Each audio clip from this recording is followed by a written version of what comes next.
Hello guys, एक बार फिर से स्वागत है आप लोगों का। मैं आप लोगों के लिए लेकर आया हूँ आज फिर से IMREM का वीडियो। IMREM जो कि हमारा डिप्लोमा इलेक्ट्रिकल 6th सेम का सब्जेक्ट है। आज हम इस वीडियो में बात करने वाले हैं न्यू सिलेबस पर बेस्ड कुछ न्यू टॉपिक्स के बारे में, जिसमें हम आज डिस्कस करेंगे सब स्टेशन पर। सब स्टेशन हमारे क्या होते हैं और कौन से उसके अंदर इक्विपमेंट हमारे लगे होते हैं, और भी बहुत सारी चीज़ें जानेंगे सब स्टेशन के बारे में। ठीक गाइज, तो आज देखते हैं क्या डिस्कस करेंगे। आज इसमें हम सबसे पहले बात करेंगे inspection and handling of transformer, कि हमारे ट्रांसफार्मर को कैसे हैंडलिंग की जाती है उसकी, और कैसे उसका इंस्पेक्शन किया जाता है, मतलब उसके इंस्पेक्शन में क्या क्या वर्क किया जाता है। ठीक, उसके बाद बात करेंगे हम सब स्टेशन की। सब स्टेशन जो कि हमारा इस वीडियो का मेन टॉपिक है, सब स्टेशन। बाकी हम उसके बाद जो भी पॉइंट्स आएंगे, जैसे हमारा इसमें थर्ड है बस बार है, आइसोलेटर है, वोल्टेज एंड कंट्रोल ट्रांसफार्मर है, लाइटनिंग अरेस्टर है, कंट्रोल एंड रिले पैनल है, HT LT सर्किट ब्रेकर हैं, LT switch and fencing of yard है। तो ये सारी चीज़ें हमारी आ जाएंगी सब स्टेशन के अंदर ही। ठीक, कि सब स्टेशन के ही पार्ट होते हैं ये, मतलब जो डिवाइस हमारी लगी हुई होती हैं ये सारी सब स्टेशन पर ही लगी हुई होती हैं। तो एक एक करके सबके बारे में बात करेंगे हम, कि हमारा सब स्टेशन क्या होता है, यार्ड क्या होता है, और कौन कौन सी डिवाइस को हम उसके अंदर यूज़ करते हैं। ठीक, चलिए स्टार्ट करते हैं। सबसे पहले बात करेंगे हम inspection and handling of transformer. तो ट्रांसफार्मर की हमारी इंस्पेक्शन इसमें दिखाई हुई है। मेनली हमारी ट्रांसफार्मर की इंस्पेक्शन हमारी 3 पार्ट्स में डिवाइड की हुई है, इंटरनल पार्ट्स की और एक्सटर्नल पार्ट्स की और माउंटेड पार्ट्स की, जो उसके ऊपर माउंटेड हमारे होते हैं उन पार्ट्स की। तो एक एक करके हम सबके बारे में बात करेंगे, डिस्कस करेंगे, और जितनी भी आप लोगों की प्रॉब्लम्स होंगी उन्हें सॉल्व करने की कोशिश करेंगे।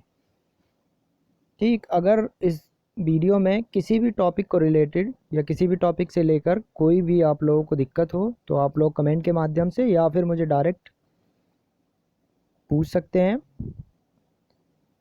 बाकी इसमें से कुछ टॉपिक ऐसे होंगे जो हमने क्लास में डिस्कस किए हुए हैं। ठीक गाइज, तो देखते हैं इंस्पेक्शन ऑफ ट्रांसफार्मर। तो फर्स्ट है हमारा इसमें इंटरनल पार्ट्स, की हमें इंटरनल पार्ट्स की इंस्पेक्शन कैसे करनी है, मतलब कौन कौन से इंटरनल पार्ट्स की इंस्पेक्शन हम इसमें करते हैं। तो फर्स्ट है हमारा कोर एंड फ्रेम, ऑफ नहीं है वो एंड है, कोर एंड फ्रेम, मतलब जो भी हमारा ट्रांसफार्मर है उसके कोर एंड फ्रेम की जांच करना, इंस्पेक्शन करना। तो उसमें क्या करेंगे हम, कोर एंड फ्रेम की इंस्पेक्शन करते हुए देखेंगे कि हमारी कोर कैसी है ट्रांसफार्मर की, मतलब कोर में कोई डैमेज तो नहीं आया है और उस पर डस्ट वगैरह तो नहीं है। और फ्रेम की भी जांच वैसे ही करेंगे हम, कि उसमें कहीं से हमारी लीकेज तो नहीं है और उसके ऊपर कोई डैमेज तो नहीं आया है। ठीक, यही इंस्पेक्शन करेंगे। सेकंड है हमारा कोयल वाइंडिंग। कोयल वाइंडिंग का इंस्पेक्शन हम नॉर्मली उस कंडीशन में करेंगे अगर हमारा ट्रांसफार्मर ज़्यादा हीट अप हो रहा है। ठीक, ज़्यादा हीट हो रहा है या फिर ज़्यादा हमिंग साउंड दे रहा है। उसके बाद है फिर हमारा टैप चेंजर, टैप चेंजर की जांच कर लेंगे। टैप चेंजर अगर हमारा ज़्यादा आवाज़ कर रहा है तो उसमें ऑयल वगैरह की भी जांच कर लेंगे, और उसमें जांच करेंगे कि हमारा टैप चेंजर पर डस्ट वगैरह तो नहीं लगी है। फिर इसके बाद है हमारा D, tapping switch. Tapping switch का भी वही है कि टैपिंग स्विच की भी हम वर्किंग देख लेंगे, इंस्पेक्शन कर लेंगे कि टैपिंग स्विच में कोई हमारी डस्ट वगैरह तो नहीं है और अच्छे से वर्क कर रहा है या नहीं। इसके बाद है मिनरल ऑयल। मिनरल ऑयल की भी जांच कर लेंगे इसके अंदर, कि मिनरल ऑयल की क्या क्वांटिटी है इसमें और क्या क्वालिटी है। ठीक, फिर उसके बाद है हमारा योक चैनल बीम। योक चैनल बीम की भी जांच कर लेंगे, वैसे ही हम इंस्पेक्शन कर लेंगे कि योक चैनल बीम में कोई प्रॉब्लम तो नहीं है। उसके बाद हमारा कनेक्टिंग स्टड, जो भी हमारे ट्रांसफार्मर के कनेक्टिंग स्टड्स होते हैं बाहर को निकले हुए, उनकी भी हम जांच कर लेंगे, मतलब उनके ऊपर कोई डैमेज तो नहीं आया है या कोई अलग से जंग वगैरह तो नहीं आई है। ठीक है, तो ये सारी इंस्पेक्शन हो गई हमारी इंटरनल इंस्पेक्शन, जो भी हमारी ट्रांसफार्मर की इंटरनल इंस्पेक्शन होती है। उसके बाद बात करते हैं हम इसमें एक्सटर्नल पार्ट्स, मतलब जो भी हमारे ट्रांसफार्मर के एक्सटर्नल पार्ट्स हैं उनकी इंस्पेक्शन में क्या क्या निरीक्षण करते हैं। तो फर्स्ट है हमारा टैंक और कंटेनर। जो भी हमारा इसका टैंक होता है या कंटेनर इस पर लगा हुआ होता है उसकी जांच कर लेंगे, मतलब वो डैमेज तो नहीं है या कहीं से लीकेज तो नहीं हो रहा।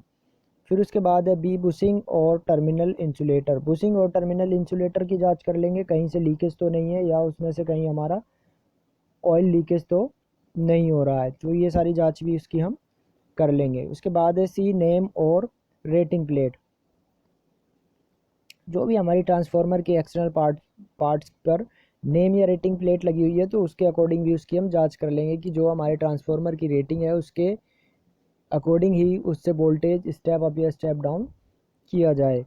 फिर उसके बाद है हमारा अर्थिंग टर्मिनल। जो भी हमारे ट्रांसफार्मर पर अर्थिंग टर्मिनल्स लगे हुए हैं उनकी जांच कर लेंगे कि अर्थिंग टर्मिनल्स अच्छे से कनेक्ट हैं या नहीं।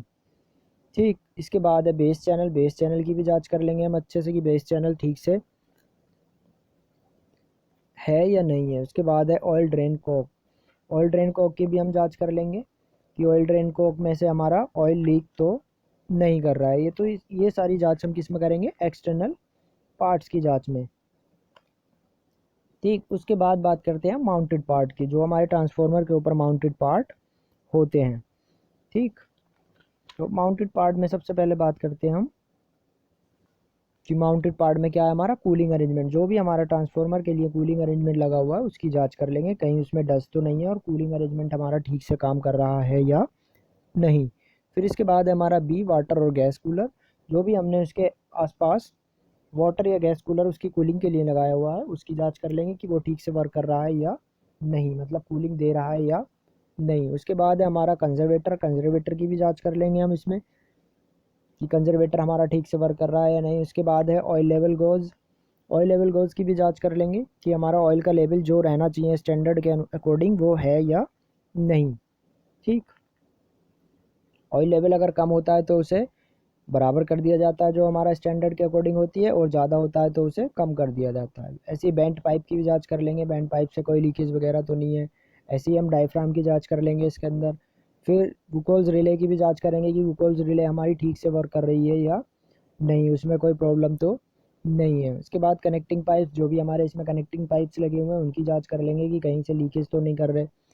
फिर है हमारा आर्किंग हॉर्न। जो भी हमारे इसके अंदर आर्किंग हॉर्न्स लगे हुए हैं वो फॉल्ट की कंडीशन में बजने चाहिए, तो उस कंडीशन की भी जांच कर लेंगे कि वो ठीक से वर्क कर रहे हैं या नहीं। उसके बाद है प्रोटेक्शन गैप फ्यूज। जो भी हमारे इसके अंदर प्रोटेक्शन गैप फ्यूज लगे हुए हैं उनकी जांच कर लेंगे कि ये अच्छे से प्रोटेक्ट करने का वर्क कर रहे हैं या नहीं। तो ये सारी जांच कम कर लेंगे माउंटेड पार्ट्स की, जो भी हमारे माउंटेड पार्ट इसके अंदर लगे हुए होते हैं।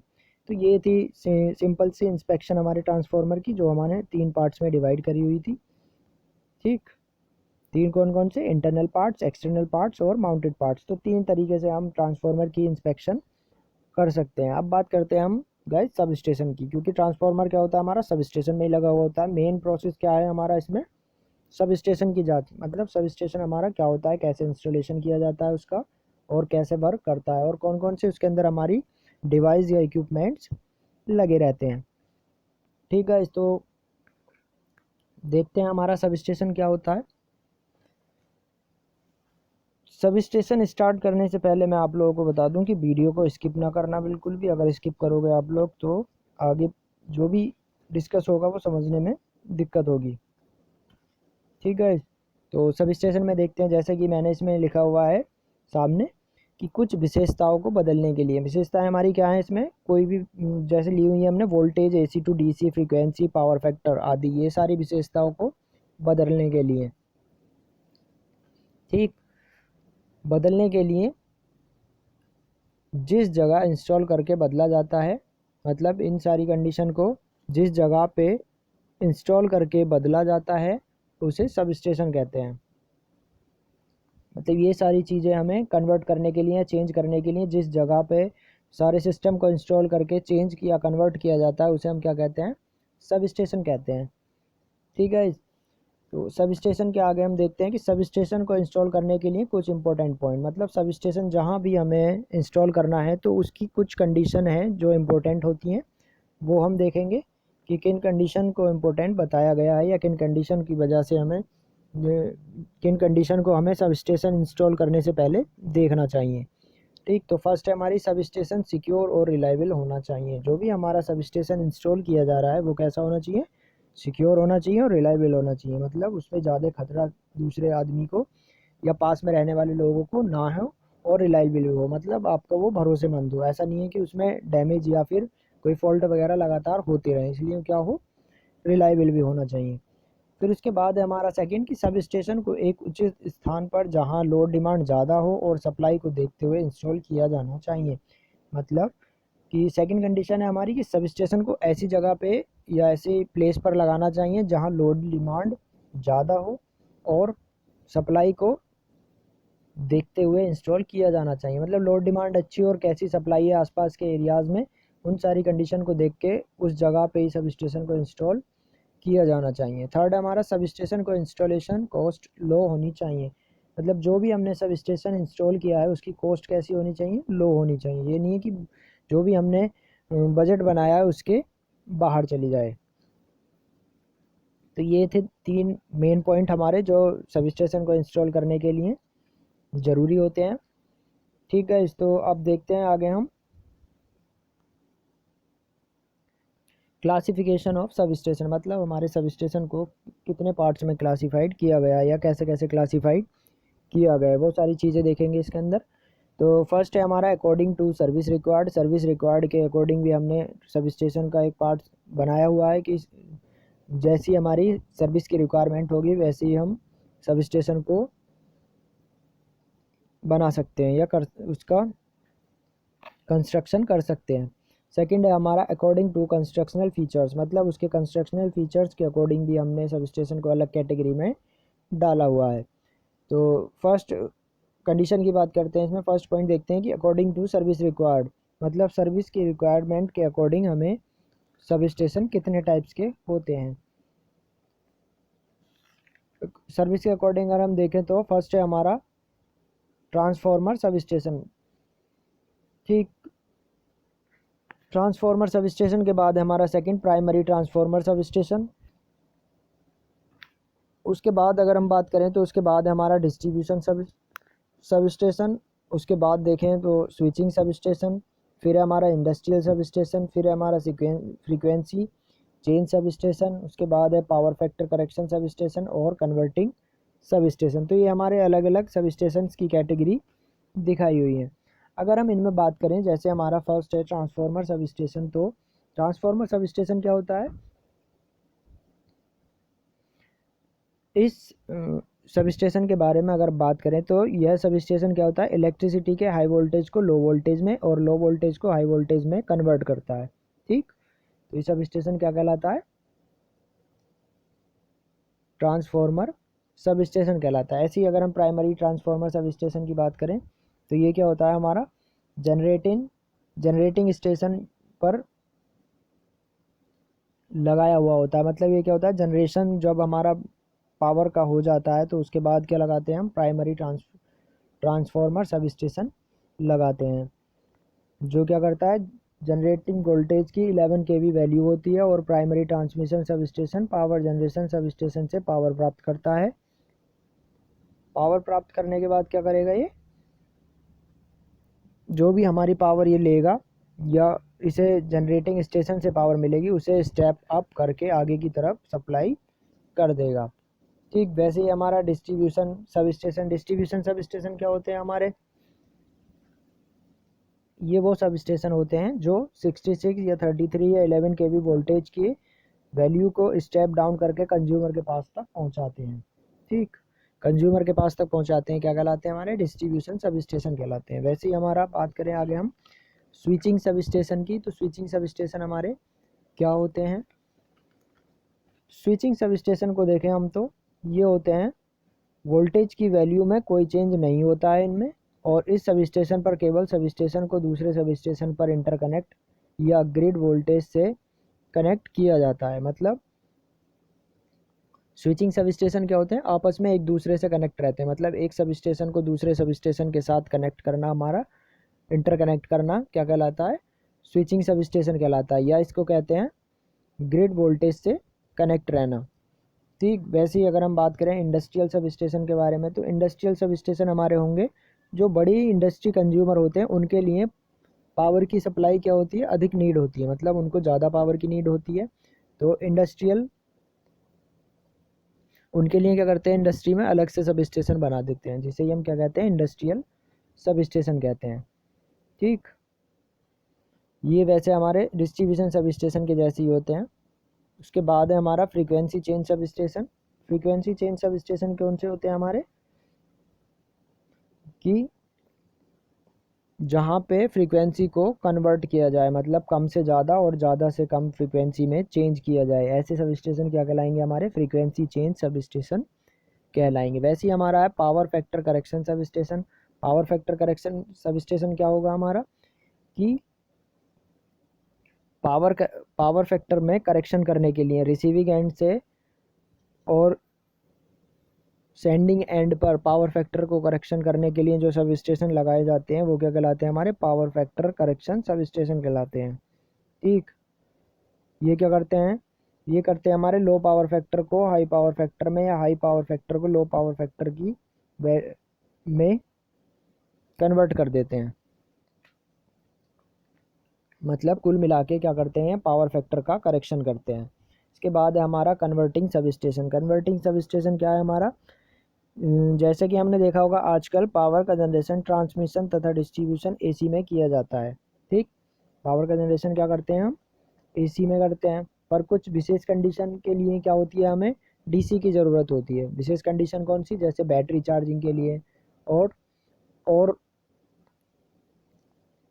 अदर इक्विपमेंट्स को, मतलब अदर डीसी इक्विपमेंट्स को चलाने के लिए क्या होती है, डीसी की नीड होती है। तो ये क्या करती हैं, ये एसी को डीसी में कन्वर्ट कर देती हैं। तो ये क्या कहलाती हैं, हमारी कन्वर्टिंग सब स्टेशन कहलाती है। ठीक, इसके बाद अगर हम बात करें तो ये तो थी हमारी कंडीशन किसके अकॉर्डिंग, सर्विस के अकॉर्डिंग, मतलब हमें जिस भी सर्विस की रिक्वायरमेंट है उसके अकॉर्डिंग हमने सब स्टेशन को डिज़ाइन कर लिया, या उसके अकॉर्डिंग हमने सब स्टेशन को बना लिया। अब हम आगे बात करते हैं अकॉर्डिंग टू कंस्ट्रक्शनल फीचर्स की। कंस्ट्रक्शनल फीचर्स के अकॉर्डिंग हमारे कितने टाइप्स के सब स्टेशन हो सकते हैं। तो कंस्ट्रक्शनल फीचर्स के अकॉर्डिंग हमारे अलग अलग टाइप्स के हो सकते हैं। जैसे इसमें फर्स्ट हमारा indoor sub station, outdoor, second outdoor sub station, उसके बाद है हमारा अंडरग्राउंड सब स्टेशन, फिर उसके बाद हमने बात करी पोल माउंटेड सब स्टेशन की, और उसके बाद है हमारा प्लेन माउंटेड सब स्टेशन। तो guys indoor sub station, outdoor, underground और पोल माउंटेड सब स्टेशन की बात करेंगे हम अगली वीडियो में। ठीक है, इसमें एक एक करके सारी टॉपिक्स को डिस्कस करेंगे कि इंडोर सब स्टेशन क्या होता है, आउटडोर सब स्टेशन क्या होता है, अंडरग्राउंड क्या होते हैं और पोल माउंटेड क्या होते हैं। ठीक, तो अभी अगर इस वीडियो में जो भी अभी हमने बात करी, इसमें अगर किसी भी पॉइंट्स में या किसी में डाउट हो तो आप लोग सीधे मुझसे पूछ सकते हैं। ठीक, अगली वीडियो में बात करेंगे हम इंडोर, आउटडोर और अंडरग्राउंड पोल माउंटेड सब स्टेशन के बारे में। वीडियो को ज़्यादा से ज़्यादा लोग देखें और ज़्यादा से ज़्यादा अपने फ्रेंड्स के साथ शेयर करें, जिससे बाकी लोगों के भी डाउट क्लियर हो सकें और उनकी हेल्प हो सके। ठीक, वीडियो अगर पसंद आई हो तो चैनल को लाइक करें, सब्सक्राइब करें और वीडियो को अपने फ्रेंड्स के साथ शेयर करें। अभी के लिए धन्यवाद।